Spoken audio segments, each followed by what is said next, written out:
This dude just offered me a job. I didn't even talk to him on the phone. He's the head coach at a Power 5 institution. Coach Collins talks about it all the time. He's our head coach. He says, how you do anything is how you do everything. Like, if I can't trust you off the field, like, how can I trust you on the field? Once again, welcome back to the Credentials. We have a special, illustrious guest in the building, Mr. 404, Mr. Culture himself. We have Cris Garcia in the building, right? Cris Garcia is a Miami legend.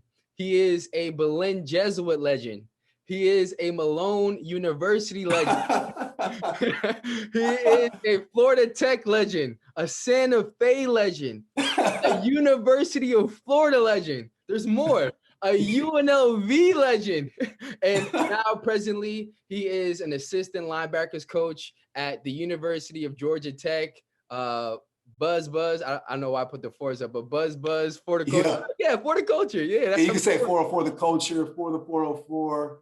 Yeah, 22 ATL, whatever you want to say. Win 21. Yeah, we got a lot of them. Yeah. So once again, thank you so much, bro, for being a part of this episode. And thank you for sharing some time. I love the background. It's super dope. And real quick to start you off, we'll give you I do my quick hitters early. So What is one thing, one habit, one skill you've learned since the pandemic has began that you didn't even think about? Yeah. So first of all, man, I just want to say thank you for having me, man. It's an honor to be here. So I don't know about legend, maybe Santa Fe slap, Malone slap. You're a legend. You're a legend.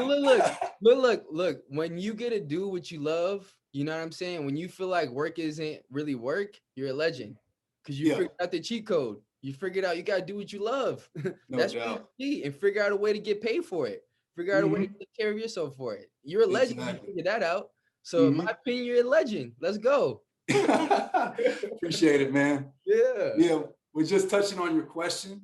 I guess the biggest skill I've learned during this pandemic is like to invest in yourself. Like there are so many resources out there where you can personally grow, whether it's a book or it's a podcast or it's networking. Like through social media and all the like resources we got, the world's become flat. Like I could go meet with somebody in China about mechanical engineering and I just made myself better if that's what I want to do. So like really just taking advantage of those resources. And that's really what the pandemic has taught because you haven't been able to make face-to-face interaction. That's a fact. Invest in yourself. We are so blessed to have everything that we have with the technology, with the easy access, with the wide variety that, like you said, it's on you to either take action or take interest in finding the right thing for you. So thank you for sharing that. And then whether your passion's to bake cakes or to coach football, man, it's out there. Just Google it. And you can get a bag off of it regardless. Exactly. You can get a bag off of it regardless. No cake boss is making money. Exactly. You can get a bag off of it regardless. And you're fresh off of a spring game with Georgia Tech. So can you talk about the atmosphere, the environment, and then at the spring game, what is your role and your involvement of that process? So the atmosphere was great, man. Like it was great to kind of like almost feel like we're out of the pandemic. We had about 50% capacity at a spring game, which is pretty good.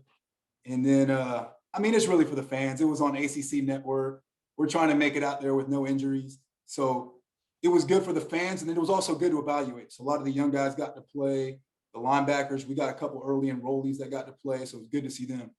And then as far as my role for the spring game, it was more substitutions and helping the linebackers make adjustments and corrections on the sideline. But on a real game day, I'll actually be in the box. So in the box, I'm charting down all the formations that the opposing offenses ran. And with that, I'm kind of giving the coordinator his information, like, hey, when they're in this formation, they're running this play. So he can kind of adjust how he's calling the game. On 1st and 10, they ran the ball every time. So, hey, you know it's coming. Next time it's 1st and 10. So that's kind of my role on game day. And any mistakes I see from the box, I got to bring down the corrections to position coaches. So for your role, which is pretty cool, is it you're in the box for strategy and like just for functionality, or just you prefer the box? So it's more for strategy and functionality.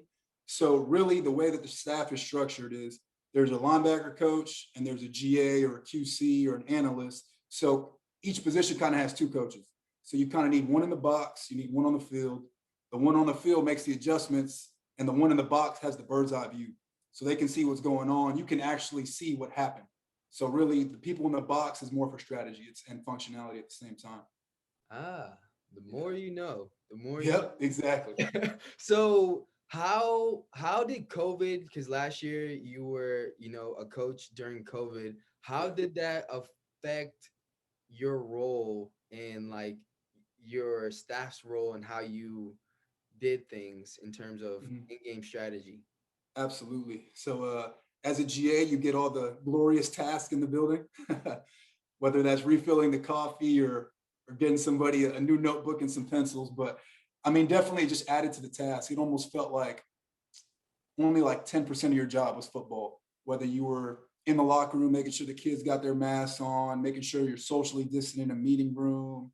I mean, it was protocol central. So at the end of the day, we're really grateful we got to play the season, but as a GA or an entry level position, it was definitely harder on us.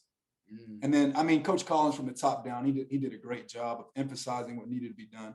I think we were one of the fewest teams, probably in the Power Five in terms of COVID cases positive. So, I mean, it was a full team effort, and Coach Collins did a great job.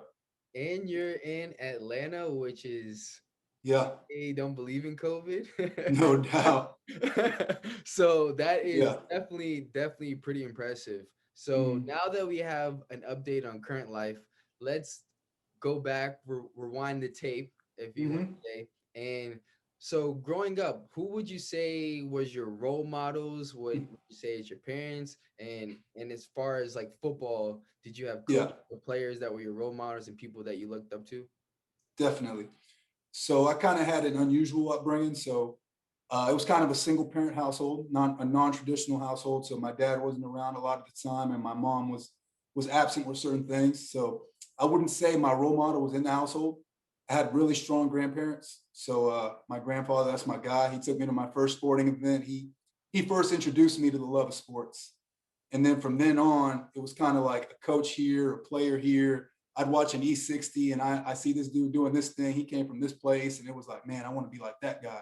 Or just my coach invested in me. I had coaches that I didn't have a ride to practice and they'd take me to and from practice every day. You know what I mean? It's a 20-minute ride. So definitely just the people who invested in me, whether it's my high school coach. I mean, Coach Stewart, who was my head coach, he was a big influence on me. And he was a big encourager because, like, as a young kid, you don't naturally have confidence. And when you encourage somebody and say, hey, you can do this, it builds confidence because you're impressionable. So definitely at a young age, even the youth football coaches have such a big impact on the kids because you got to encourage them and you give them the opportunity to tell them the chance, like, hey, you really can do this. You want to play college football, you want to play in the league, like you can do that if you put your mind to it. So I had a ton of coaches. I mean, even at the college level, I got to play for Randy Shannon, who's obviously a legend. He was the head coach at Miami, and he was my linebacker coach.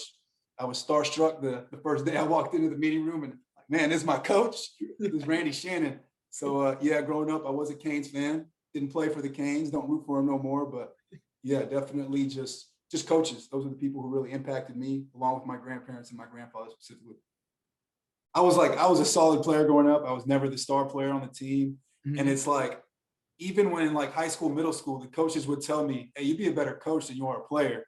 And it's Mhm. like I got exposure to that avenue like earlier. Like obviously I still wanted to play in the league. I still wanted to do big things. But like in the back of my mind, regardless of how I played, I'm like, I still want to coach. Like this ain't gonna end for me. So like Yeah. while I was playing, I was still learning other things other than playing. So it was, I mean, it was just beneficial to have that exposure early on. And he encouraged you. You know what I'm Yeah, saying? It's also that encouragement of like, yo, you know what I'm saying? I know you love it. This is yeah, the way you can be in it, really. You know what absolutely. I'm saying? So it's like even like you said, then that puts an idea in the back of your head, like, yo, Hmm.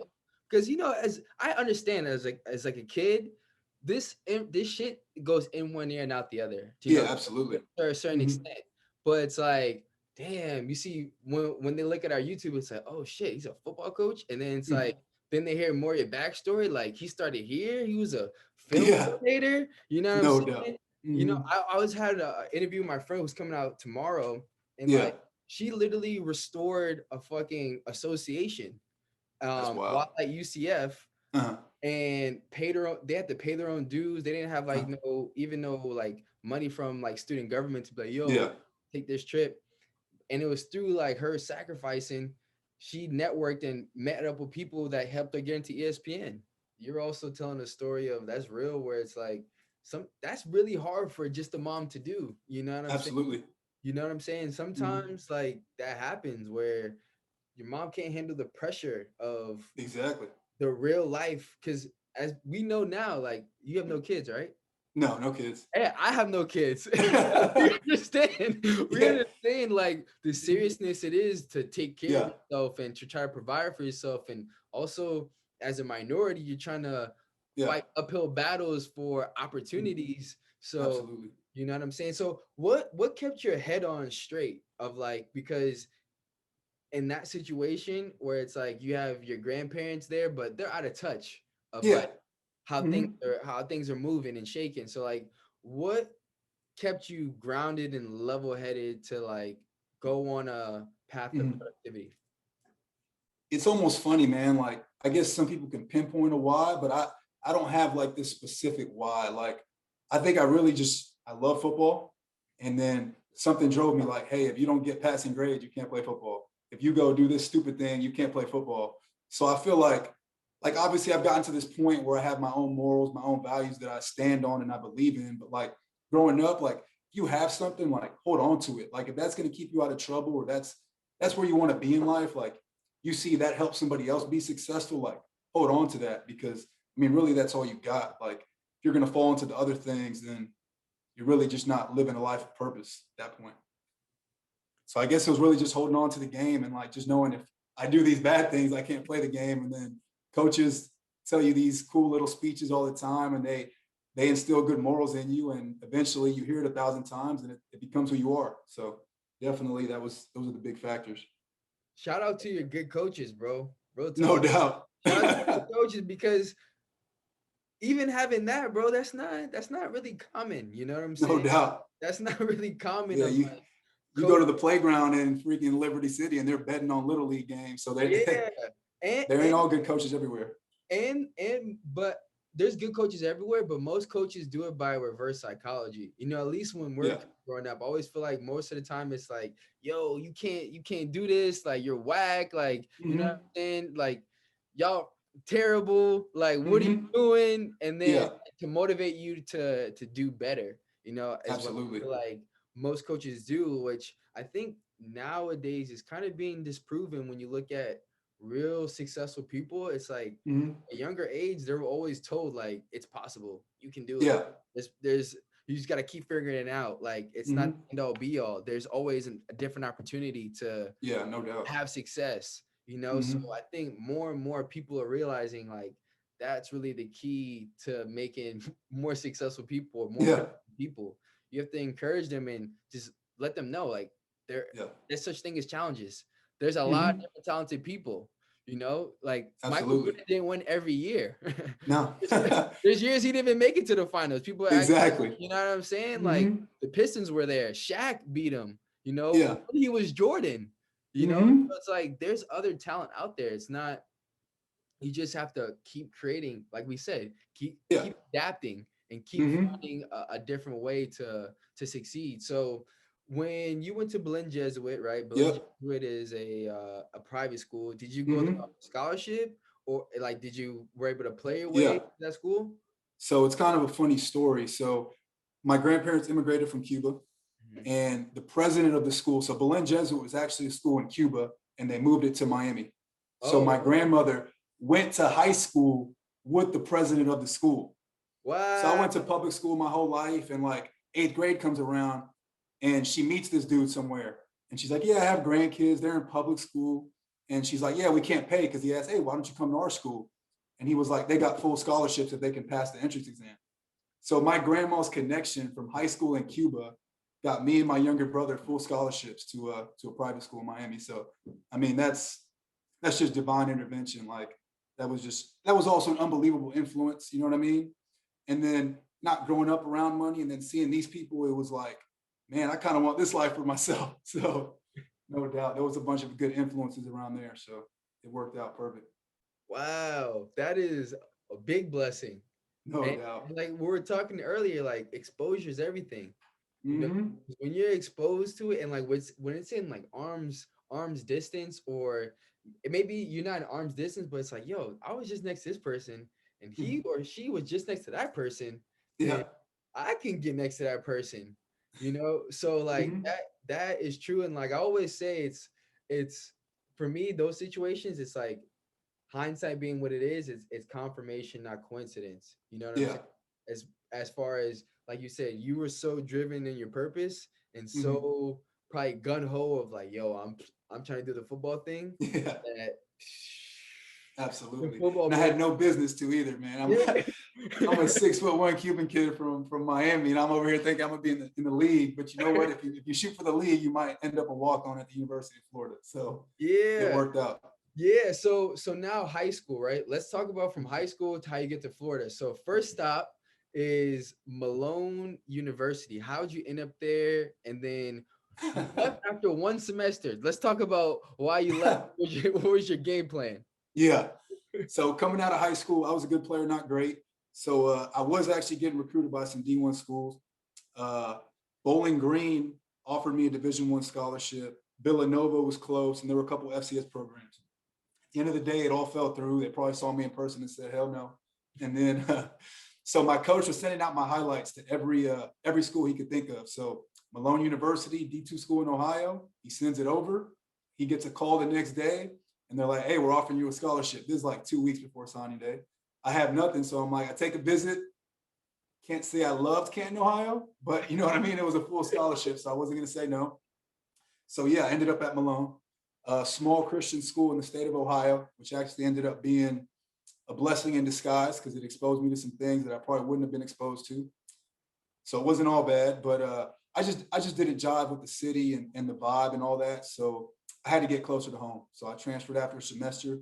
I had a good first season. I played a lot. I had probably like 50 tackles, something like that. Like I was enjoying playing football. Nothing took away the love of the game, but I don't know if Canton, Ohio, for an 18-year-old kid from South Florida was a great idea.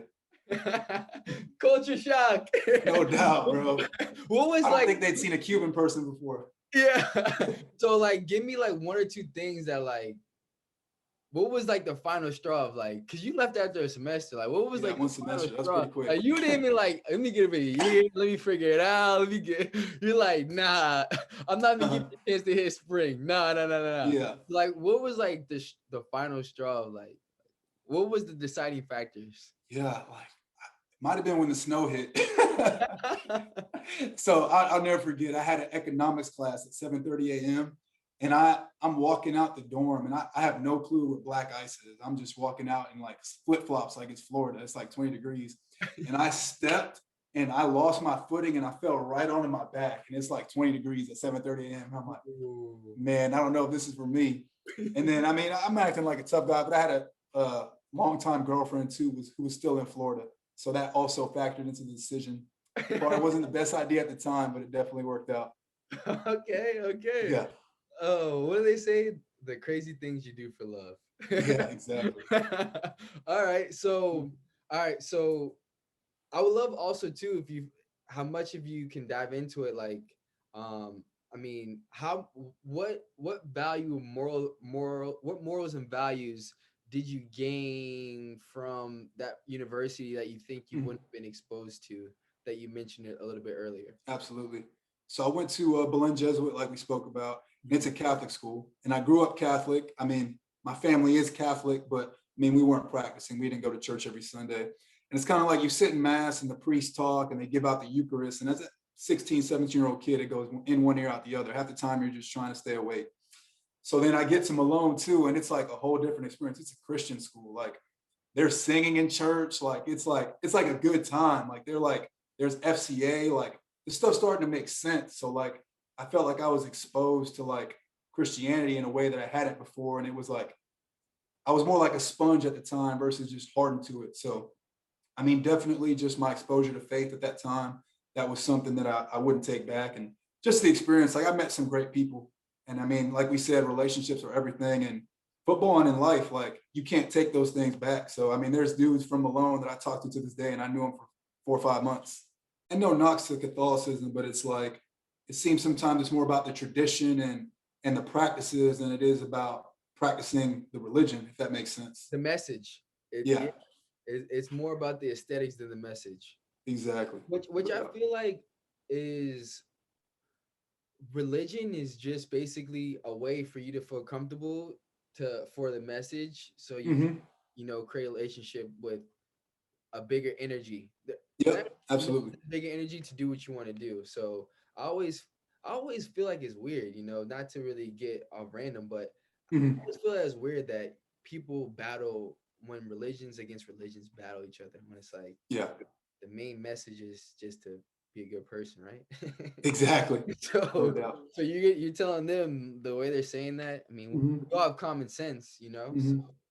And so that's like the big disconnect with society. I know I'm going on a tangent, but it's yeah. like people get so caught up in practicing the religion versus being a good person and actually living out the values which are being preached that it's a disconnect from the world, and it's a sad thing because I am a practicing Christian, Mhm. so Yeah, definitely hits home.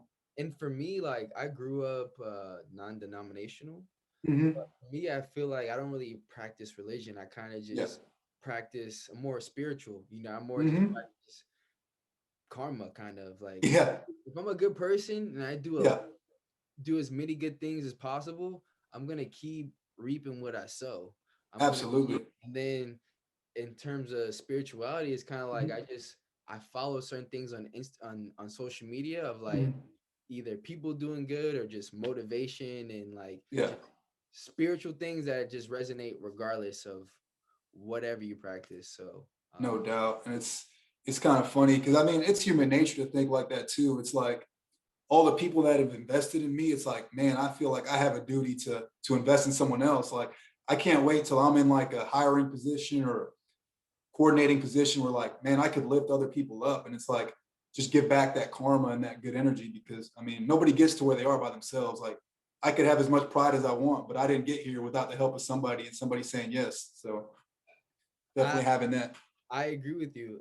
I think that's one of the biggest myths when the people say self-made. It's like Yeah, no doubt. no one's really self-made, bro. Like Hmm. even if you do everything by yourself, you're not the one buying your product over and over and over again. Yeah, exactly. You're not the one That's a buying funny way to put it, but yeah, no over doubt. and over and over and over again. Hmm. So like you said, no one's really self-made. And to me, what I think, to go back to society, I think the larger portion of society doesn't realize capitalism means that you're turning and you're flipping resources and knowledge so that the prices go down because everyone's so skilled and it's everyone Yeah. so self-sufficient that Hmm. prices go down because everyone's so skilled. That's Yeah. true capitalistic society, Hmm. because everyone, that doesn't mean everyone's doing everything, but everyone has a certain role that they can contribute to in certain um, basic understanding of skills, like how to garden, how to do your Yeah. taxes, Hmm. how to invest in stocks. Like that's capitalism. When you have, I know how to invest, I know how to plant food, I know how to Yeah. wash my clothes. Yeah, No doubt. you know what I'm saying? And I know how to balance my budget. Like that's Yeah. capitalism, because Hmm. then now you can create different opportunities, different avenues, and like you said, help teach the next person because Yep, exactly. you And it's know, funny, like with culture today, because like, I mean, I love rap music. I listen to, I mean, the hottest rapper, you name it, I listen to it. It's like every song is like, yeah, I did it on my own. Like, you know what I mean? It's all talking about being self-made and getting it, which is like, you got to have that drive and that passion, but at the same time, like, you got to know, like, you didn't get here on your own. Like, somebody listens to your music. Like, yeah, somebody gave you a record deal. Like, yeah. Someone's engineering, mixing, like Russ is the only guy who can kind of say self-made because yeah. he made his beats, he mixed Hmm. them, he mastered them, he put them on TuneCore. Like he's Yeah. kind of close, but like I said, going back to my basic point, he's not the one buying his album over and over and over again. He's Hmm. not the one buying every ticket to every venue that he performs at. No doubt. You know what I'm saying? So it's Hmm. like at the end of the day, like we said, like it's teamwork really does make the dream work. You Yeah, know, absolutely. teamwork really. So now going back to teamwork and making the dream work. So you left Malone University, Yep. and what's your plan? What's your thought process? Are you thinking UF and walk on, or are you just thinking I just need to go? So at this point, I'm like, I just need to get out of here. Like, I really didn't care. I hit up every school you could think of in the Southeast region trying to get a scholarship. So I played a lot. I had a highlight tape, all that. But really, the only school that gave me a shot again was Florida Tech, another D2 school. So I'm headed back to Florida. It's in Melbourne, about 2.5 hours north of Miami, 2.5 hours south of Gainesville. And I mean, it was a great opportunity on paper. They didn't give me a full scholarship though. So I mean, I guess really I was betting on myself again because I had a full scholarship. So I came back to a situation where I was gonna have to take out student loans. And we know with my upbringing, I had nobody to pay for that. So really I came into the situation like I'm gonna come in during spring ball, I'm gonna earn a job and they're gonna put me on a full scholarship. So that was my mindset. And I'm gonna get closer to home. I'm gonna see the sun 360 days a year. So that was really my mindset in transferring and then getting to Florida Tech. And again, it didn't work out for the best, but again, I wouldn't take back the experiences I had there. Okay. So at Florida Tech, you're playing ball, Mm-hmm. and then you leave to Santa Fe, Yep. and you take well, how why'd you decide to leave Florida Tech for Santa Okay, Fe? I'll go into the story. Yeah, This will take a couple minutes, but it's worth the good, while. good. We got time, So, baby. I got yeah, time. You got time. This is for the exactly. culture. So I go through spring ball. I mean, I'm playing football. I'm doing what I love. I'm loving the whole process, and I'm working out, trying to be the best that I can be. I'm like second or third on the depth chart. So we go into fall camp, same situation, and I'm playing good. Am I beating out the other dudes by a lot? Probably not. But I think I'm at that level where I should be running with the ones or doing this or doing that. And maybe that's entitlement, or maybe I was. I don't really know at the time, but you know what I mean? I was just believing in myself at that point. So we go through all of fall camp. We go through the first week of school. I had a lease for an apartment. I was set for the year. And me and my buddy, Cesar Castillo, he was a linebacker as well. We're like, you know what, man? Let's screw this. Let's go to University of Florida. So we dropped out of school. We literally dropped out of school without even enrolling in another school. The Friday, which was the last day to withdraw from school. We sell all of the furniture in our apartment to pay for us to be able to move to Gainesville. So like I had been gifted a bunch of furniture because we had moved to Florida Tech, and I sold it all. So the next morning we drive to Gainesville. We sign a lease with the money from the furniture, and Wow. then we enroll in Santa Fe because they start next week. So it was really like a spur of the moment decision. We were just like, man, we don't really want to be here anymore. Let's do something else. So literally didn't tell anybody in the world. I was just like, I literally just withdrew from school. Like, and we bet on ourselves that like, hey, we're gonna walk on somewhere and like we're gonna do better for ourselves because we think we can. And it was funny. It was almost like a little bit like fairy tale imagination, but Yeah. you kind of gotta have that. And then how'd you land the opportunity to be on UF's video staff? So one of my high school teammates was already a student assistant with the video coordinator. So when I got there, he happened to be in my girlfriend's apartment and we were eating dinner. I forgot what we were watching. And he was like, hey man, you want to come volunteer? I was like, man, I want to walk on. I got to go do this. I got to get around these people. So literally again, another divine intervention, like somebody just places this right in my life. And I'm working with the video squad. I'm filming practice. I'm eating dinner with the team. Like, it's like, wow. So it was funny how that came full circle. Like it was literally the first week of school that it happened. So you're at Santa Fe going to school, and then your video. Assistant volunteer or whatever you want to call it. Yeah. I don't And know if there's a title. yeah, so you're basically just filming them practice and then breaking it down, or just filming. So I just filmed them, and then the actual like the paid people would trim the film and have it ready for the coaches to watch. So I just be out at practice, but you know what I mean. They gave me a few t-shirts, a pair of shoes, and a hat, and I felt like I was a part of the team, but I was just filming them. And they give you free meals. So Exactly. in One college, day free meals, baby. that's a Couldn't big beat dub. that. Yeah, Exactly. that's a big dub. So like, okay, you knew you're gonna walk on, right? So like, Mhm. what was like your line between how would you plan it between getting buddy but like staying in your lane? Yeah. So I mean, I was definitely staying in my lane for the most part. Like after practice though, me and my boy Caesar, the one that transferred with me, we'd literally run stadiums every day. And like there was like the little circular little uphill thing in the stadium, and we'd get our rubber bands, our resistance bands, and just run resistance sprints. And like people would see us doing it and they're like, man, these dudes are grinding. So I talked to the DFO and I'm like, I'm trying to walk on when I get in. And he was like, hey, come see me first day of school once you get into school.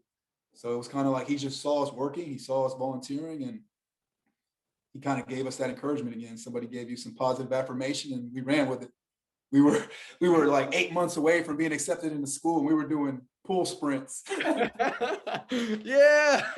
No Hey, doubt. but I appreciate you sharing because that shows like how how serious and how intense you really have to be to really work and be a part of the best with the Yeah. best. You know, It's like almost, you got to be a little delusional. Like there's like one of my favorite like Will Smith interviews and he's like, a lot of successful people are delusional. Like they think so highly and they have these dreams and like, but if you don't think delusional, like how are you even going to get, I mean, not that you can't get anywhere without being delusional, but there's a lot of stuff up there that you'll fall on if you don't get to that delusional spot. So that's kind of my advice.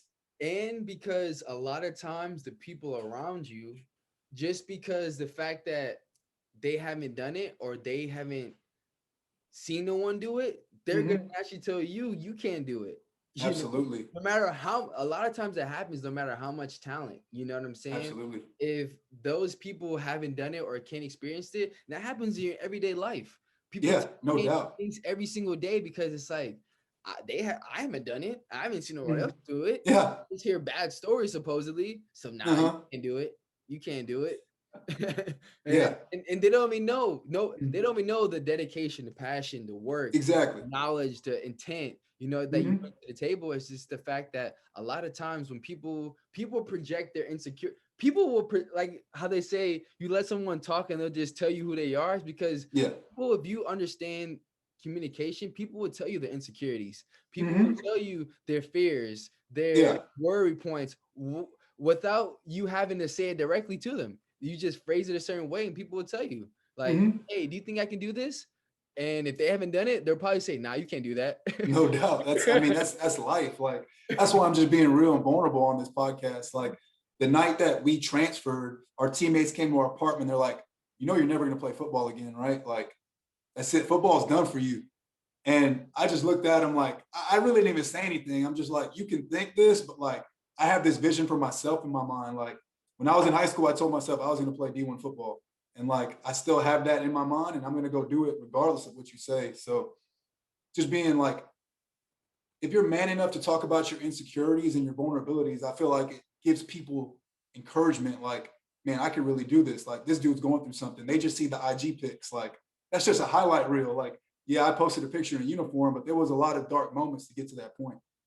Exactly. I'll never forget when I went and like just went to Rock Nation one time because I wanted to be an agent. I was just like, Yeah.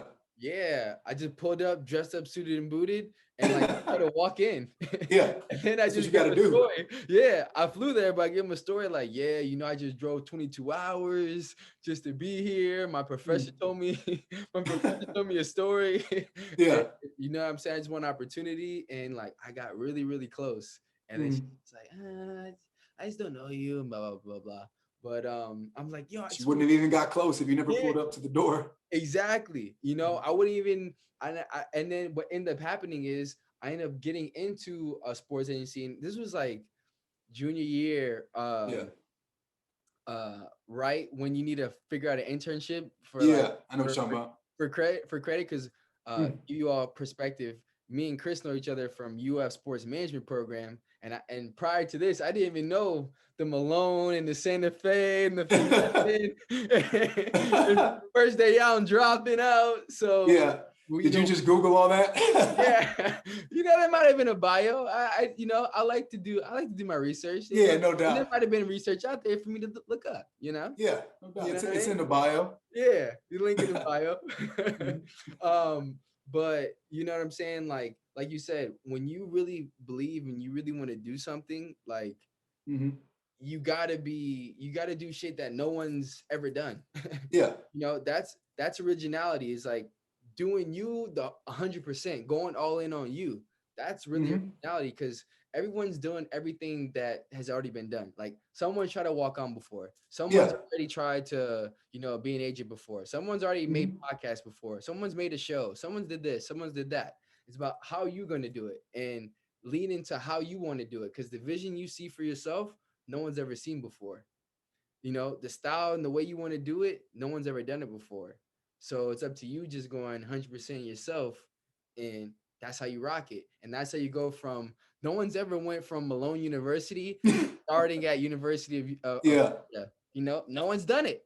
No one's Honestly, seen that I don't know vision. if it'll ever be done again. Yeah, no one's seen that vision. No one's Yeah, seen like, yo, I'm about to go to D2 so I can go to the D1. Like I'm exactly. about to go to Cairns so I can go to Gainesville. Like no one's seen that. And you Yeah. saw it, and you stay true to yeah, that's me.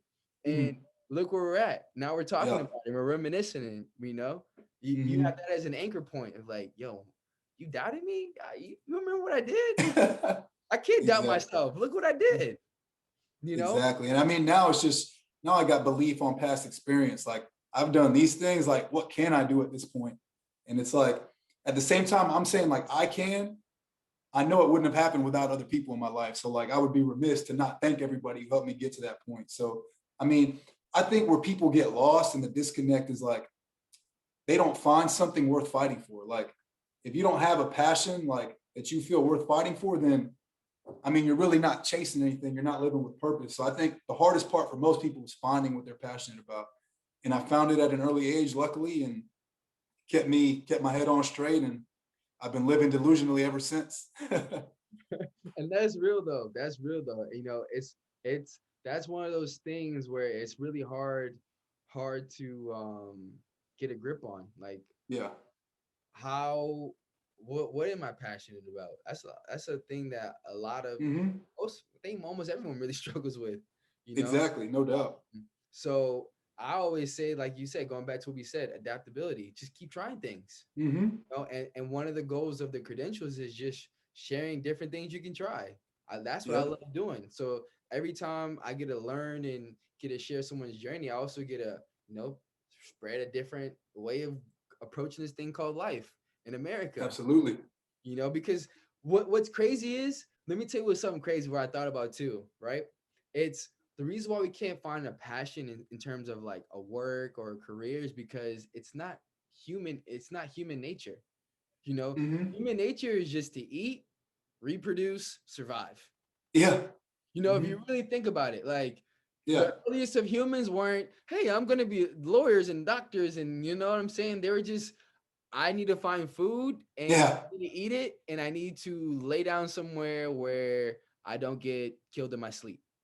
Biologically, that's human nature right there. That's human nature. Like There was, that's our passion. Like our yeah. passion is Hmm. is surviving and eating and reproducing. Yeah. Keeping our population alive.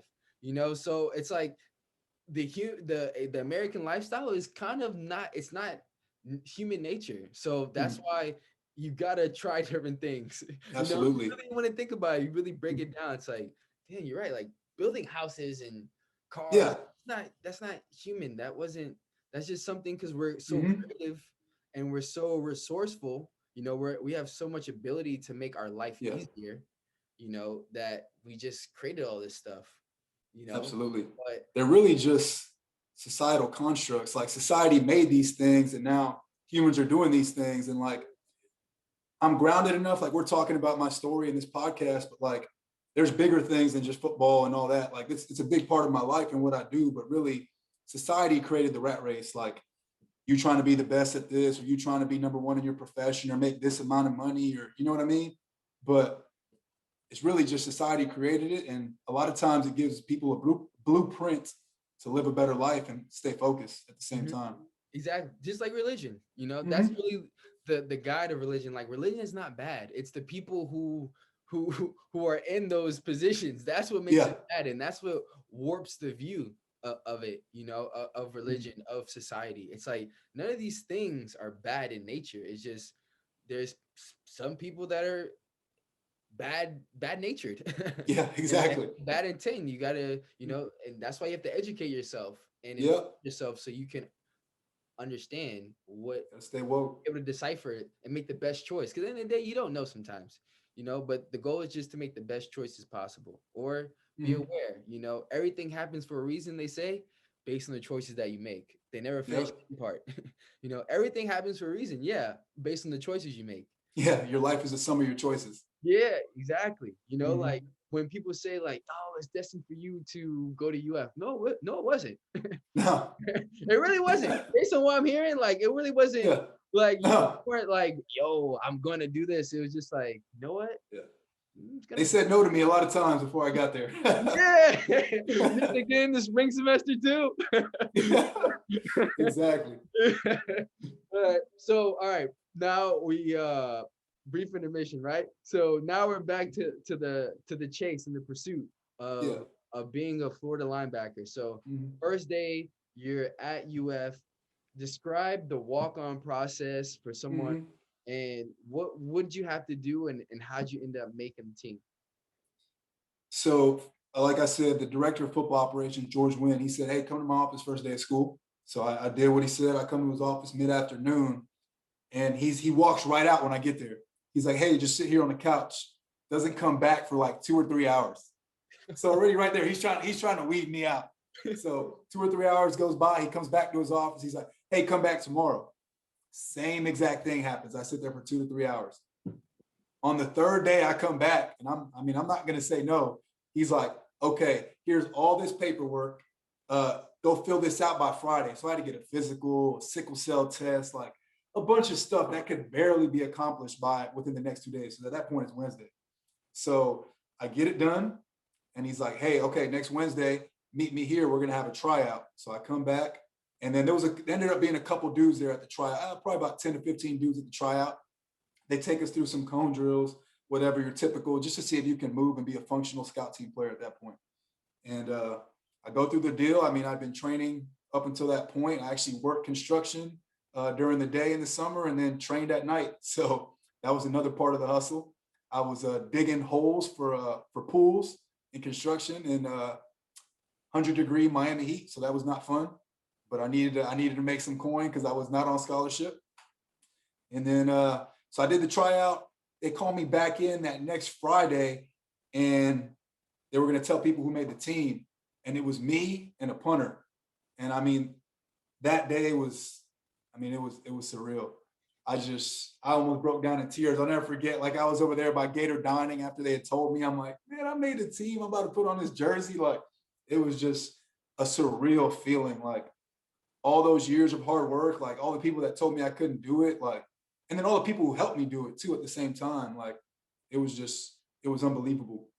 So at that time, it was already week 2 of the season. So I get there, get to the facility. They give me number 49, and I'm on the scout team. I'm getting beat up by the first team offense, and I'm like, man, I don't care. This is what I signed up for. Like I remember being a video dude and watching the kids put on the scout team jerseys and being like, I'd wear that with pride. Like I'd give it my all on that scout team. And at that point in my mind, I was just like, I'm happy to be here. And then a couple weeks go by. I'm like, man, these dudes are good, but I'm pretty good too. Like I could play with these dudes. So then it starts creeping in. I'm like, man, I got to get better. I'm going to play here, like regardless of what people say. So we go through the whole season. We have a great year. I think we win 10 games that year. We go to the SEC championship. We end up losing to Alabama. And after we lose to Alabama, finals go on, and we make a bowl game. We're playing Michigan January 1st in the Citrus Bowl. And one of our linebackers becomes ineligible. I was like 10th string, and we had a week of practice, and I beat out all these dudes through the work that I had put in throughout the year. And I become the second string Mike linebacker after only being on the team for like 4 months. So we go into the Michigan game in the Citrus Bowl, and they're telling me I'm going to play. Like, hey, you're going to get in the game, bro. And like there are walk-ons who have been on the team for like 4 years and never played. And I was like, this is surreal. So funny story, it's the second quarter. One of our linebackers gets hurt. And they go, Garcia, go in the game, go in the game, go in the game. And I couldn't find my helmet.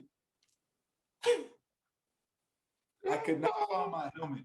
So I missed my chance to go in the game. You talk about like, oh, this dude's so impressive. He's done this, he's done that. Well, I'm a slap. I didn't have my helmet on me. And I didn't go in the second quarter. But I was fortunate enough later on in the game. I think we got down a lot. It was garbage time, but I got in for about 20 plays, had 2 tackles, and it was an unbelievable experience from there. Still a dub. All right. Yeah. I almost thought you blew the bag. You almost blew the bag. I almost blew the bag. I mean, it would have, I don't know if I would have ever lived with myself. Nah. I might not be here today. Nah, you wouldn't. Nah, you wouldn't. What a story, bro. Like, that's crazy because that's so real. Like, scout team, that's normally never end. No doubt. I mean, it was just, once that linebacker became ineligible, they're like, okay, we need to find somebody to be the backup Mike. We had about 3 scholarship dudes. We had a couple walk-ons, and we had a week of practice. I had the best week, and it was, I mean, the defensive coordinator, who's now the head coach at Georgia Tech, who's my boss, he made a big deal of it too in the defensive meeting room. He was like, hey, we're calling somebody up on off the scout team. He's going to be our second string Mike. So it's funny, like how surreal it is today. Like this dude was coaching me, now he's my boss. So again, it all comes back to relationships. Full circle. Oh man, Yeah. Crazy. That's crazy. So, okay, while you're at UF, what was your thought process behind being a sports management major? Was it just, hey, it's easy, or was it like a certain goal behind it? So I knew I wanted to work in sports. I kind of knew I wanted to coach. Like it was in the back of my mind, but everybody's like, hey, don't coach. It's too hard. Like you're never going to see your family. Like you got to deal with kids all day. Your job relies on an 18-year-old to fill his A gap. Like, don't coach. So in my mind, I'm like, I'm gonna be a sports agent. I'm gonna go be a sports broadcaster. I'm gonna do something in sports. So that was really my mindset. And kind of probably around the time when I met you is when I was thinking about being a sports agent. That was my first goal. Yeah, I remember that. We were talking about it. Yeah. And I remember that's probably why we connected, man, because I knew you wanted to be a sports agent. I did too. Yeah. Like, I could vibe with this dude. Yeah, exactly. He's from South Florida. Yeah, and I came in talking my shit. No doubt. This dude got a full sleeve. I could vibe with this dude. I probably saw you hooping at Southwest. Exactly. So, all right. So you always wanted to be in sports. Now, talk about like that opportunity, because didn't they give you a full ride at some point? Yeah. So from that point, so we get to the next season. Mm-hmm. And I've earned a lot of stripes. Yeah. Before you continue, so you walked on as a redshirt sophomore? Yeah. So I had 3 years left to play. That's dope. And, and after a sophomore from D2, you got in the game, bro. In my first year on the team as a walk-on, we were, not to brag, we were a top 5 defense in the nation statistically and on the field. So SEC East champs. Yeah. What do you want me to do about it? Hey, they don't know what they are. I'm just stating facts at this point. They are what they are. That's crazy, bro. Like, you know what I'm saying? You weren't eating the meal plan the whole couple years. Like, you straight in there. Like, that's impressive, bro. That's impressive. That's what I'm saying. I had to give you your eucalyptus plants. You know, these aren't your roses, these are your eucalyptus plants. You know, I like that. I like the eucalyptus. That shows, like, I love you sharing, because like I said, you're not the end goal, neither am I, but I love sharing people. We're on the same path, like we're making it through, and like we're trying to show, like, yo, if you're trying to work with greatness, this is what it takes. You know, this is what really what it really boils down to. Like, how bad do you really want it? Because when you really want it, you're going to be able to work these. You've been working hours and hours and hours. You don't really feel it. Yeah. This is what you want. You don't even exactly feel it. Like, the sacrifices, they're nothing to you, because this is what I want. This is what during the day in the office, it feels like work. Yeah, exactly. I might be hot, or I might be mad at something, or I might, I might be tired, but it doesn't feel like work ever. Yeah, because I'm living with purpose. Exactly. And regardless of what opportunity, what you're doing, if your job was just to be a model every day, there's the modeling you would just hate. Exactly. There'd be parts like, yo, I gotta wake up at 4:30 to go on a 12-hour flight. Yeah. You make a sunrise shoot. Yeah, I exactly. can't eat right now because I got to look good. Exactly. There's things that come with every part of whatever you want to do. Yeah. So I also see here you're a SEC academic honor roll. Can we talk about that? Like what Mhm. uh what made you value your grades? Yeah, I'm not gonna come over here and act like I'm Mr. Scholastica, but Yeah, sports management wasn't rigorous. I'm not yeah, gonna. it was not a rigorous program by any means. It was, you learned a lot, and it was good for what I wanted to do in the future. But man, I did my work. I wouldn't say I studied too much, but I applied myself when necessary.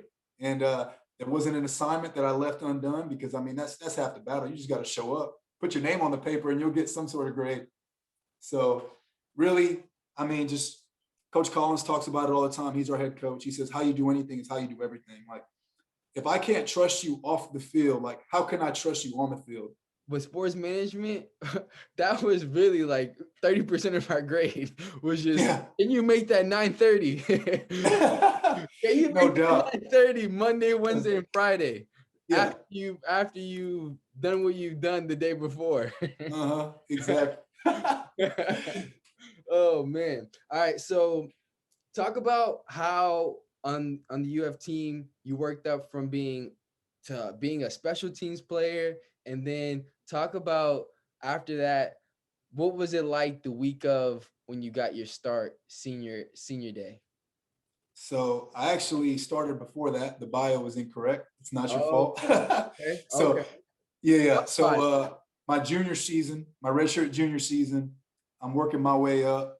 So they bring in a bunch of scholarship kids who were true freshmen at linebacker. And I had just been the second string Mike last game of the season. I'm back to fourth string. So I had to work my way back up. That's the walk on life, entitlement free. And I got to play on special teams. So first game of the year, I was starting on one special team. By the end of the season, I was starting on all four. So that was a huge accomplishment for me. And then our bowl game, Jared Davis gets injured. And then who are they going to call up? Young Cris Garcia. So after JD got hurt, I was able to start my first game, which was the Outback Bowl against the University of Iowa. We won 33, and I mean that was my favorite moment as a Gator. It was just surreal. It was funny because like I was D2 kid, no love in high school, no offers. After the game, I have cameras in my face. I'm wearing a hat like I just won the Super Bowl. I feel like Michael with the championship pick, and it was just surreal in that moment. Like I Let's just started go. a game. We won 30-3. I'm about to get a ring. That was the first game I started. Then going into my senior season, I became a big factor in terms of defense. I ran with the ones in the offseason while David Reese was hurt. And then me and him ran back and forth with the ones. And then I was fortunate I played on every game on defense my senior year. And then I got to start the Missouri game. So I was playing better than whoever was in front of me. And that day was not so memorable. uh, it's funny, man, because like you're on such a high, you've been playing so good, like you think so highly of yourself, and like the game of football will humble you real quick, whether you're a coach or a player. Going to the game, I'm starting. I beat out somebody for the starting job I've been playing, but I was feeling myself. I'm starting linebacker for the Florida Gators. We're about to go to Missouri, and I got humbled real quick. I missed a tackle on the first series, goes about 20 yards. Miss a tackle on the second series, pops out again, take me out of the game. So at that point, I have no confidence. Then a couple series later, they're in the red zone.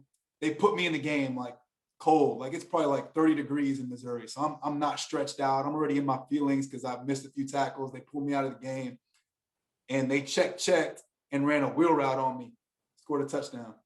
So the game of football will humble you real quick. I won co-defensive player of the game against Kentucky when we beat them for the 31st time in a row. I was named a team captain, which my name's actually on the wall in the facility. So as well as the other accomplishments, I'm a team captain, which is the thing I'm most proud of. But yeah, I got humbled real quick. I became the starter. I lost the starting job, and yeah, that was that. But it was still a blessing to be able to start that game and live that memory. But I don't like to think about it very often. So Kentucky was the week right before Missouri. So just chronological order of the season, we played Michigan. I played on defense, started on special teams. We played Tennessee, and then Boshawn Joseph goes out with cramps. So I end up playing like 40-something snaps, 50-something snaps against Tennessee. And I play well. So then the next week, they make me a captain against Kentucky. Boshawn's playing bad. And so they put me in, and then we're rotating again. He gets a targeting. So next thing you know, I'm the dude again. And I played really well against Kentucky, won co-defensive player of the game. So that was game 3 of the season. And then became a rotational linebacker throughout the way until I finally earned the job against Missouri. How would you have better suited your mindset to handle that Missouri week after all the success and like, because this is a lot of personal achievement, you know what I'm saying? Yeah, exactly. Like, if you could go back now knowing what you know, like, how would you have better mentally prepared? I guess, so there's a lot of psychological aspect that goes into sport, like performance anxiety and what people think of you. Because I mean, you're on a national stage every week when you play for Florida. So Twitter is roasting me. Like, it's brutal. Like, I can't imagine like Kevin Durant and LeBron James. Like, man, those dudes they're mentally tough because that's difficult to deal with. So as a 22-year-old kid, like, the biggest thing that I would tell somebody going through those moments is like, you're not defined by how you play football. Like, you're so much bigger than the game of football, like, and regardless of what people say. So to better prepare myself for that moment, like, it would have been to tell myself that, because at that point in my life, all I could think about was, how did I play? What are people saying about me on Twitter? Am I getting love when I walk into Midtown? Like, it's like, it's so funny. You think about these superficial things, and like life and yourself and your identity is so much bigger than that. Like, yeah, I love playing football. I love coaching football, but my identity is rooted in things that are bigger than that. And that'd be my advice. Appreciate that. Yeah, because that's real, man. That's real. Like, as a young adult, you realize how just superficial, like you said, that's the best way to put it. Like, you really are, unless someone has given you the wisdom or unless you've had the experiences, you really don't realize that a lot of things that you worry about, myself included, like, we're worrying about the things that really don't move the needle. Exactly. And the thing is, what we don't realize is a lot of us go there to party or just to get away, when we don't realize that that's the last 4 years that you have to really, or if you really take it serious, that could really set up and propel the next 40 years of your life. Exactly. No doubt. And it's the seriousness you took being a walk-on that now you have a job out of it. Absolutely. And now a full-time career, because you took that opportunity so seriously, and that's now provided you a career path for the rest of your life. And it's funny because that was a speech we get all the time. Like, our coaches would be like, I remember like Coach Rump, who's our D-line coach, Coach Collins, who's my boss now, like saying like, what you're doing right now, like 5 years from now, if somebody calls me about you and wants a job and like they're trying to hire you, like, what am I going to say about you? Like, when you walk through these halls and how you carry yourself, like, are you early? Are you late? Are you working hard? Are you slacking? Like, those things matter for the future, because at the end of the day, like, playing football at the University of Florida for most people is a 3 to 5 year decision. If you play in the league, man, like, it's not going to last long. So you really got to think about the end game. The people that you meet in college, like, shoot, we met in one class and we're here doing a podcast like 5 years later. Like, who would have ever thought? Exactly. So you really, like, you can't break a first impression. Like, it's very hard. Like, after you make a first impression, it's really hard to change somebody's mind. So really, when you're going through life, you got to think about that. Like, when I meet this person or when I'm doing this, like, am I putting myself in a position where that person had to help me later in life? Would they?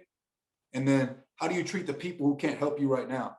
Like, how do I treat the intern? How do I treat that kid that was sitting next to me in class? Like, he can't do anything for me right now. Like, and it's not like you have to treat them good because they might be able to help you in the future, but it's like, as a human being, like, you got to look at yourself in the mirror and really think about that kind of stuff. That's a big fact. How do you treat the people who can't help you says the most. That really says the most. And that, honestly, a lot of times dictates really the high achievers, because I'm always a believer in that thing, like I said, karma, man. And like Yeah, it tells me, like, you treat that unknown person who can't do nothing as if they were of your stature. and exactly. and they won't bless you, but someone above you will come down and pick you up and take you to their stature. Exactly. You know. Because at some point you couldn't do something for somebody and they helped you out. So Hmm. who are you to not treat people with the same kind of respect? So I mean, it's Exactly. definitely something I try to live by, whether it's karma or being a Christian or however you kind of do it. I mean, there's really a bunch of different there's a bunch of different ways to an end. So a bunch of Mhm. different ends to it. I mean, I don't know. I'm not that smart. Yeah, it's one of those quotes, but Yeah, whether it's something like that. I probably heard it a the bunch of right times. way, Can't really recite it. yeah. Trying to be freaking Aristotle over here, but it ain't Yeah. working. Yeah. I always think it's funny. Like, I was just listening to a book. It was like, it's called Moonwalking with Einstein.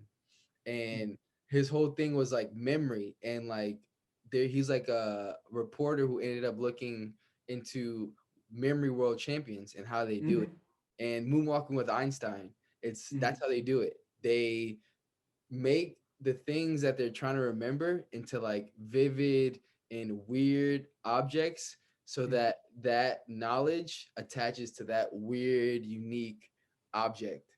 So That's like, interesting. yeah, right. Mhm. And he's like, he was saying how the people who have the best memories are really just, they're the most creative and vivid on how they store that image or that thought or that number or that card. It's how Yeah. they created a system of images of like, if you said memorize 47953, that Mhm. person who's like a memory champ would be like, oh, that's Ben Franklin pole vaulting on a fire escape. Yeah. Yeah. You know, and Uh-huh. it was just an interesting take on, Most like definitely.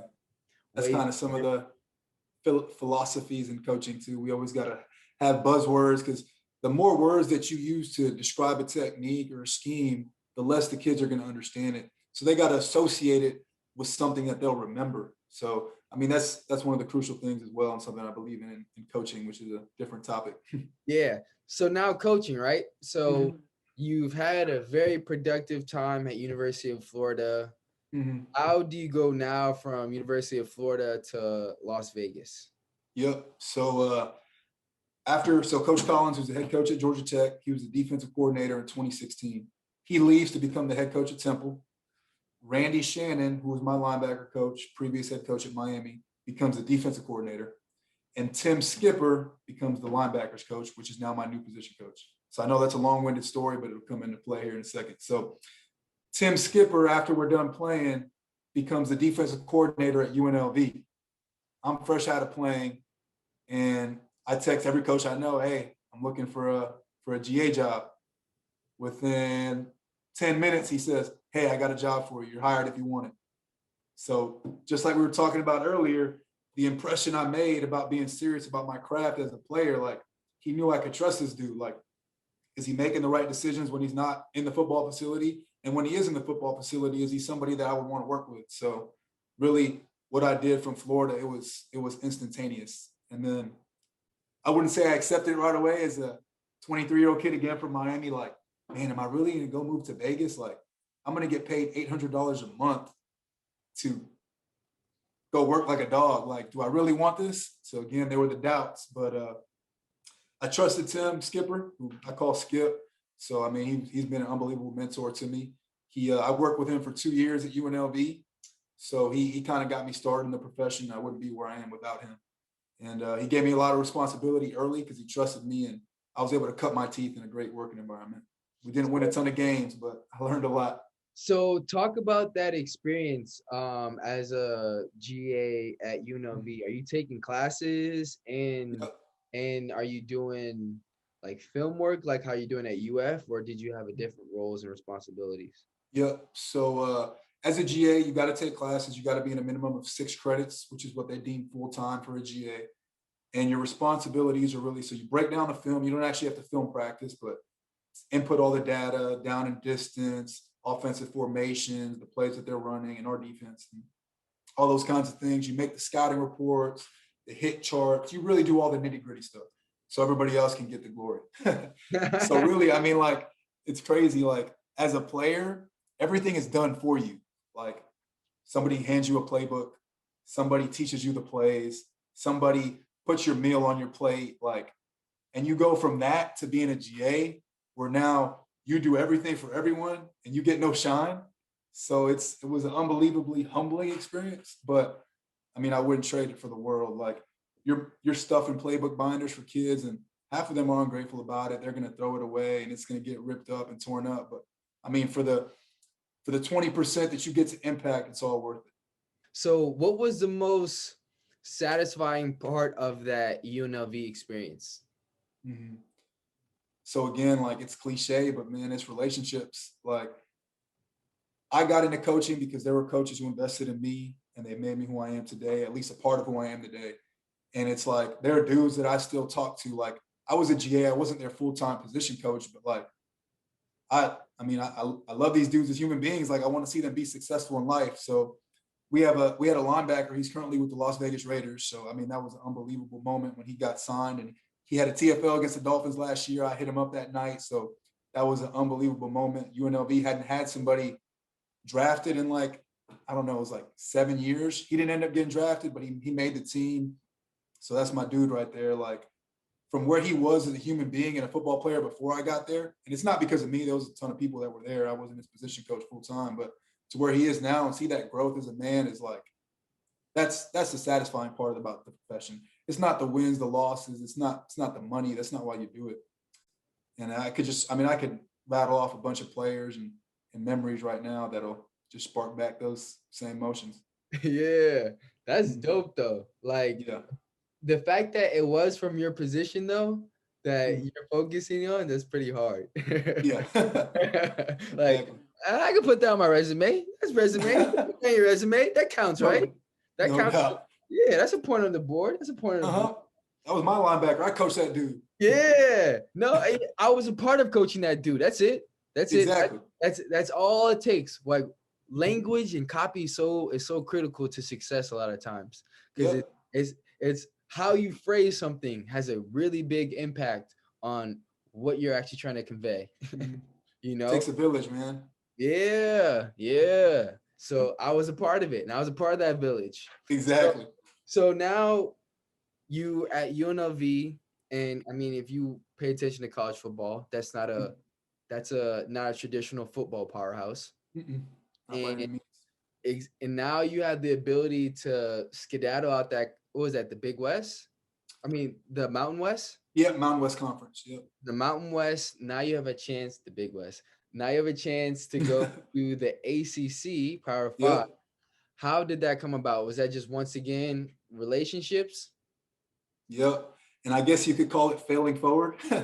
So we went 4-8 and then 4-8 again. Our head coach was fired after my second season. So my position coach, Tim Skipper, was fired as well. So I think we got fired in November. So by November, I knew, I'm like, man, I got to find a job. I'm not going to stick around and see if the new guy wants to keep me as a GA, because that's not a fruitful experience when you're the holdover from a previous staff. Because, oh man, you guys did this bad. You did this bad. So I really don't want to live through that. So I text Coach Collins, who 3 years removed from being my defensive coordinator, became the head coach at Georgia Tech. And I text him, hey, coach, we just got let go. I would really appreciate if you look out for me. If you have something or if you hear of something. Within 5 minutes, he's out on the road recruiting. He's busy. He's an ACC head coach. He goes, send me your resume. I think maybe another 10 minutes later, he's like, our DFO, Scott Wallace, should be texting you pretty soon. And then I think 2 days later, he texts me. It's like 3 a.m. Vegas time. Like, I guess it's like 5 a.m. East Coast time. And he goes, congratulations, you got a job. You're going to be here January 5th, staff meeting 2 p.m. All within 3 texts. I didn't have to interview. I didn't have to talk to him on the phone. I didn't have to, none of that.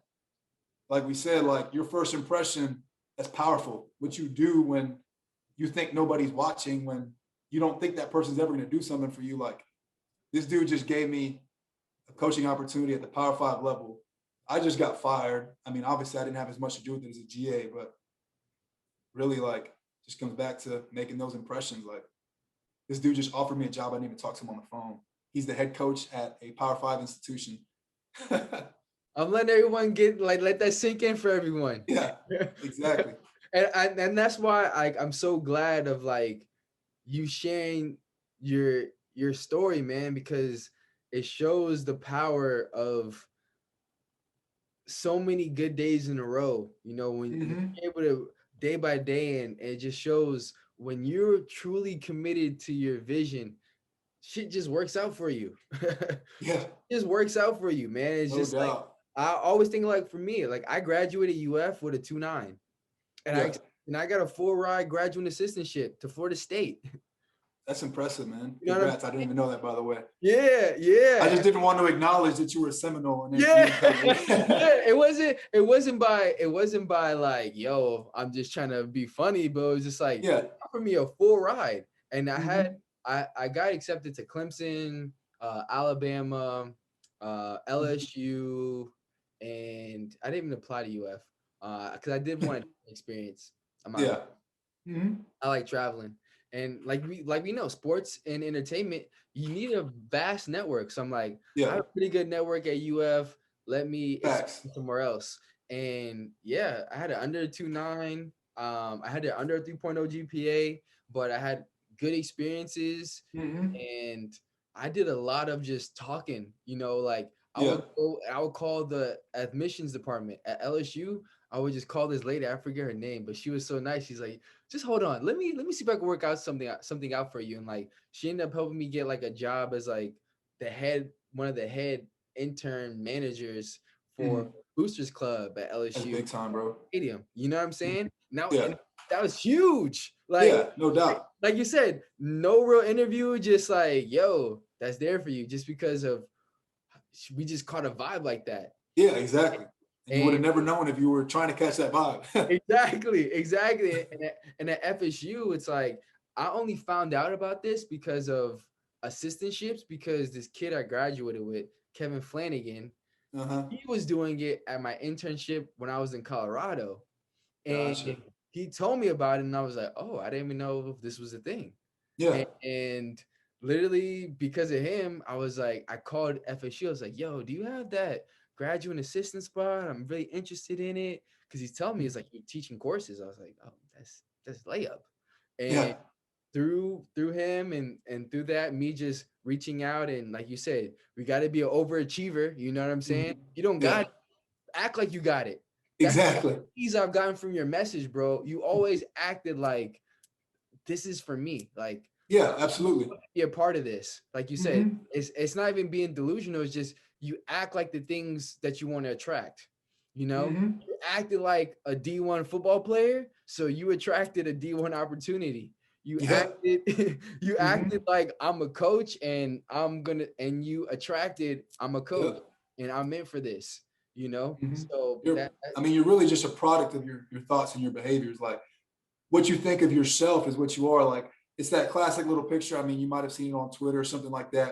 And it's like a little kitten, and he's looking in a mirror, and in the reflection, he sees like a lion or a tiger. Like that vision you have for yourself, like really that's who you are, like regardless of what people tell you. So at some point you keep seeing a tiger, hey, you might become a tiger regardless of what you are. So Mhm. I mean, I call it delusional. I call it, I mean, I don't know what I call it, but you got to Yeah, have a little bit of that yeah, if you want to do something special. and you have the ability to also have tunnel vision and Mhm. not compare yourself to anyone else's journey. Like this is Yep. my journey.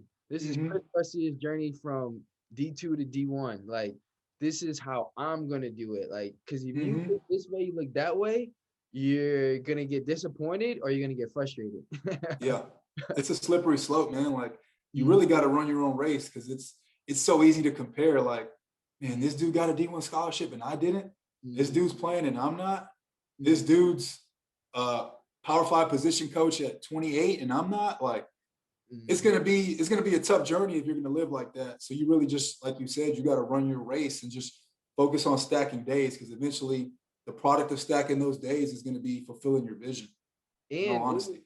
and if that same person it has done that where their comparison and like, yo, he's D1, I'm not D1. They also need to pay attention and realize that a lot of that stuff is because that person was able to make a phone text, a phone call, a phone Yeah. call or a text to the person who's determining who gets that opportunity and is like, yo, I want it. And because that person has seen the other person with so many good days, or they know what they stand for, stand on, that's why they got it. You know, Yeah, that's exactly. what I realized, especially with me, because a lot of times, and I hear more and more as I, hear other people's stories, that I always thought it was just work hard and be the best, most skilled, Yeah. most deadliest, have the most tools in your toolkit, And I didn't realize that relationships is the biggest tool you can ever have. Yeah, That's exactly. the biggest and best tool you can ever have in this day and age, Yeah. because one myth I recently also uncovered is that it was never based on the best of the best. Yeah. Like, from the day America was born, it was never about who's the best, who brings the most to the table. Yeah. It's, are you adequate? And do you have a relationship with that person? They know that you're adequate. Yeah. Who do you know? How would you describe your coaching style? Like, what do you think is going to be the separator that makes you Yeah. be a coach that in 5, 10, 3 years that we like, oh, damn, okay. What do you think Yeah. is going to separate you from the rest? It's a great question. So to start off with, I think like we talked about earlier, the first thing you got to do is you got to be an elite relationship builder. And that comes with love. Like your first job as a coach is to love your players. You don't have to like them. There's going to be qualities you don't like about them. But if you love them, then you'll be able to get over that. And like I said it again earlier, like they don't care how much you know until they know how much you care. So once you've gotten to the point where they know how much you care, that's when you can really coach them hard. Like that's when you can get into them and push their buttons and say, "Hey, you're not doing this right. You're slacking. Like you're really, I mean, like you're not living up to the standard, which I think you can be." And when they know that you care about them as a man and not just how they perform on the football field, like it means something to them. And it's been an unbelievable experience here at Georgia Tech because Coach Collins demands a lot of the players. So as position coaches and as the GAs, we got to demand the same thing that he wants. So we deal with the players a lot, whether they're getting bad grades or missing tutoring or showing up late to a workout. And like they're dealing with stuff off the football field that you might have never known about. This dude shows up 10 minutes late to a workout, and the first instinct for a coach is, hey, I'm gonna get into this dude, man. I'm gonna let him know how mad I am. But like, who knows? He could have been up last night and something's going on with his family. So I think once you get to that point where you love your players, you know your players, they know that you care about them, you can coach them hard.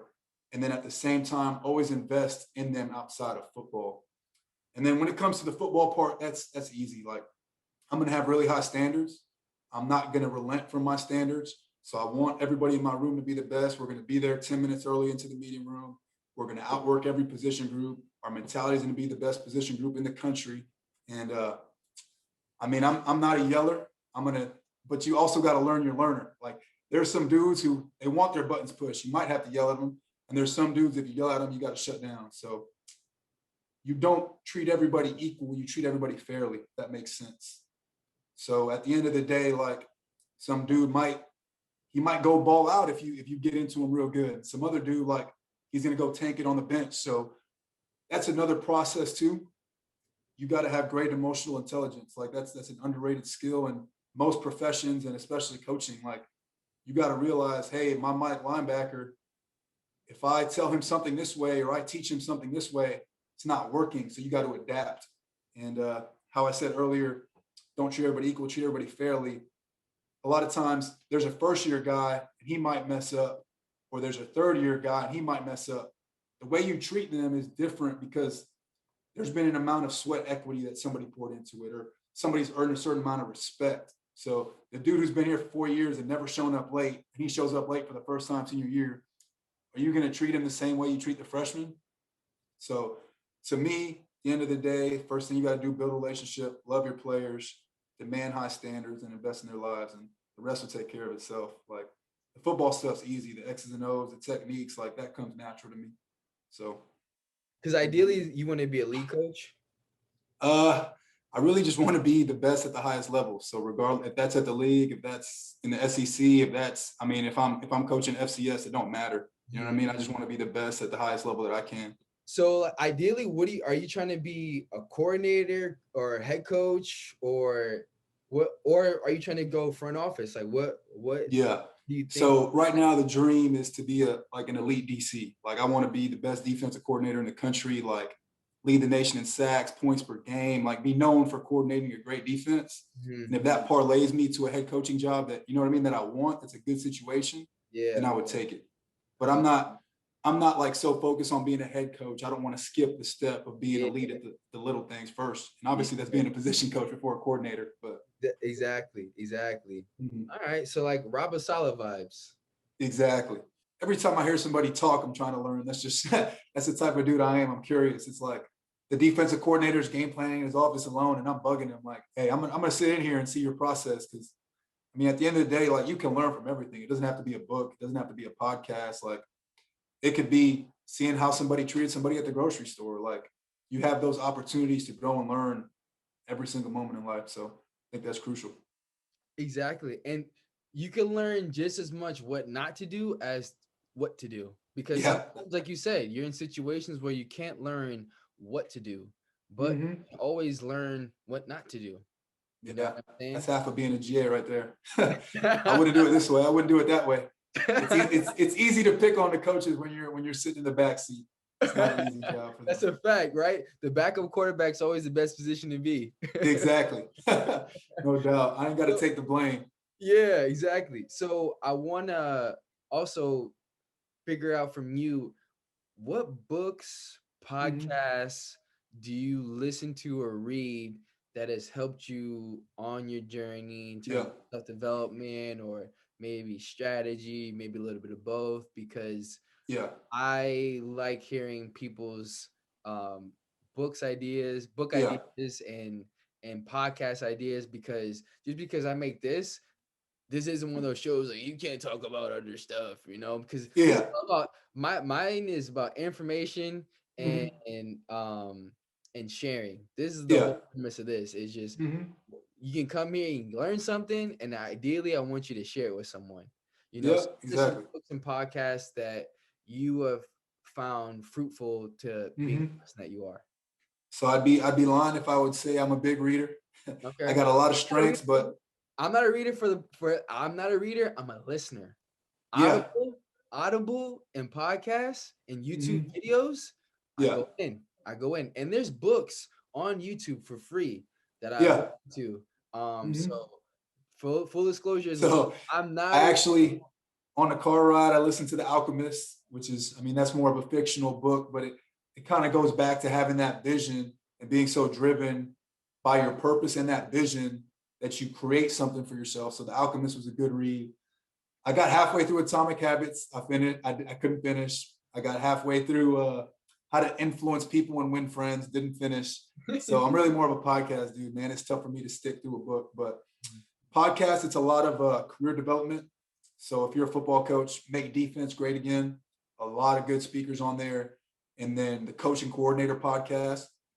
And it's crazy because like it's a bunch of big name people that you would never expect to give their secrets, and they're completely open. Like you would never expect it. Like big time head coaches, big time defensive coordinators talking to you about their scheme, like how they're game planning offenses.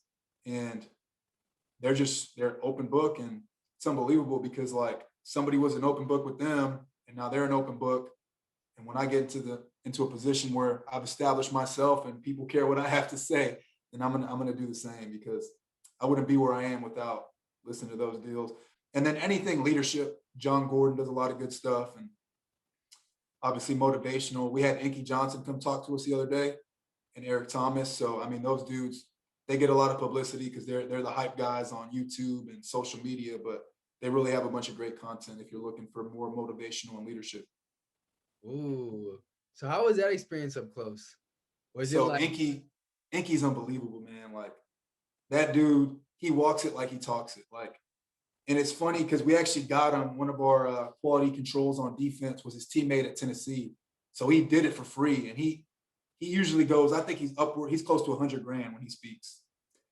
And when he speaks, like you feel his soul, like he's like touching your heart when he speaks. So I don't know if anybody's heard Inky, but that dude's got stuff to say. He's got an unbelievable story, and he's just so giving about it too. Like how we say it's like relationships and giving back and that good karma. Like he really lives that, and he's as most driven and spiritual and good of a person as you can imagine. Fun fact, I actually seen him on a podcast episode, Big Bang. I told a couple of podcast episodes, since you brought him up, he's the only person I've heard besides me get turned down for a job because they said he was overqualified. And Wow. that's because he left from Tennessee as a defensive backs assistant coach.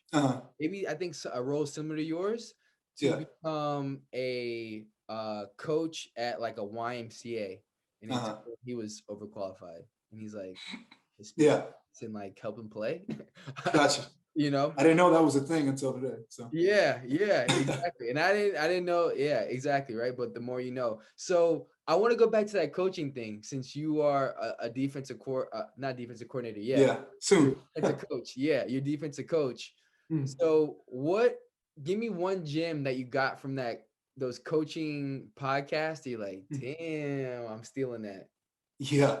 So Don Brown, who was the defensive coordinator at Michigan, he's one of the highest paid defensive coordinators in the country. He had, I think, the number one third down defense 3 years in a row. He's now at the University of Arizona. Okay, I'm about to say he left. Yeah, exactly. He's not there anymore. But I mean, he went into the whole structure of his defense and his philosophy and why he does what he does. He's an aggressive defensive coordinator. He's going to bring 5-man pressures. He's going to bring trap pressures. And I know that might be Chinese to some people, but he was open about it. He talked about his philosophy. And the best part too was he was vulnerable. Like he knows just because it's the way he does it doesn't mean it's the way that everybody has to do it. Like he knows his defense has weaknesses, but it has strengths. And he's able to live with that. And he trusts his gut. And I learned scheme, but I also learned like, just be who you are. Like at the end of the day, the decision you make, it's going to have weaknesses. It's going to have strengths. But if you live and die by it and you believe in it and you pour your heart into it, then you might end up with some success. How has your wife and longtime girlfriend been so supportive and understanding and key in your journey of being a coach and pursuing your dreams and your goals? Yep, absolutely. So it would even be hard for words to describe like the impact she's had on me. So I mean, I can't even. I think it's really important to find somebody in your life who encourages you and impacts you to do you really. Like they got to have that same self-belief. And she's made a ton of sacrifices for me to be able to do what I do. Like to be a coach's wife. And then, I haven't been a coach the whole time I've known her, but like to say, hey, I'm going to get up and move with you and I believe in you. And then, hey, we're moving over here to Atlanta now, moving across the country. Yeah, I believe in you and I'm going to support you. Like, and I just knew that from the jump, like regardless of where I was in my life, like she was the same person. So really, I would be remiss to say that I am where I am without her. I mean, it's truly a blessing to have her in my life. And how did you know she was your person? Like, was it a date? Was it a characteristic? Like, how'd you know this is my person? Yeah, I guess it's kind of like you have that vibe with someone and you're like, you could talk to them for like 5 hours straight and not look at a phone and not look at the time. And you're like, damn, 5 hours just passed and we were laughing and talking and vibing for that long. So like, if you can do that on a consistent basis and not second guess yourself. And you just know when you know. So, and really in a society where people like, they make you think you have decisions. Like you could see the IG model and you'd be like, man, I could do that, or I could do that. Like, that's not real life. That's not fulfillment. So you just know when you know. What would you tell a student athlete fresh off their playing career, male or female, and now they're trying to figure out how do they transition from I'm a student athlete, I'm getting fed, I'm getting scholarships, now I have to figure it out for myself in the real world? Like, what would your advice be to a person in that situation? My biggest advice is the superficial things that you felt as a student athlete, like that's not real life. Like you're not always going to be treated like you're above people and you're not going to be always fed meals and you're not always going to be praised. So I think you just got to live with the fact that like that was in the past. And it's tough because there's a lot of like mental anguish that goes into athletes that don't play anymore. Like once the sport is over, it's tough. So really you just got to find what you're purposeful about and know that I've said it before, but your identity isn't rooted in the game that you played. It's rooted in something else. And whether that's faith, whether it's a new job, it's a new passion, or it's karma, whatever it is for you, you got to figure out what your identity is and what you want to stand on and what are your morals and your values, because sports are temporary. And I mean, there's so many bigger things going on in life. Like this year we got hit with the pandemic. Like we saw tons of change in terms of social justice, and there's still so much more to go. So really like sports it's just a spoke in the wheel. Like the wheel is much bigger than the spoke. So really that means my biggest advice for an athlete going into the real world, like just realize that that was part of your life and it was a great part of your life, but there's so much more for you out there outside of the sport.